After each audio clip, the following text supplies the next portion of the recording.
গত রবিবার গেছিলাম ইকো পার্কে। শীতকাল মানেই একটু ঘুরু ঘুরু করতে মন চায়। শীতের দুপুরবেলায় রোদ গায়ে মেখে ঘুরে বেড়াতে বেশ ভালো লাগে।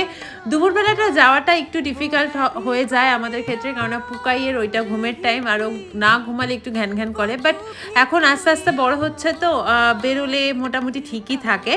তো যাই হোক, ইকো পার্কে গিয়ে খুব যে বেশি ভিড় ছিল তা না, আমরা গেট নাম্বার 1 দিয়ে ঢুকেছিলাম, বাট 7 ওয়ান্ডার্সের দিকটায় বেশ ভিড় ছিল। আমরা যখন ট্রেনে করে, মানে ওখানে টয় ট্রেন আছে, ওটা করে যখন পুরো ইকো পার্কটা ঘুরছিলাম তখন দেখছিলাম। আর এটা ছিল জাপানিজ টেম্পল। এই টেম্পলটা আমার খুব ভালো লেগেছে, ভীষণ সুন্দর একটা পরিবেশ ছিল।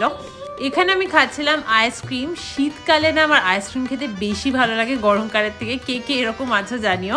আর এরপর শেষে টয় ট্রেনে করে পুরো ইকো পার্কটা ঘুরে আমরা বাড়ি ফিরেছিলাম। দিনটা বেশ ভালো কেটেছিল। শীতকালে এরকম টুক করে বেরিয়ে পড়তে বেশ ভালো লাগে। চলো আজকের জন্য বাই।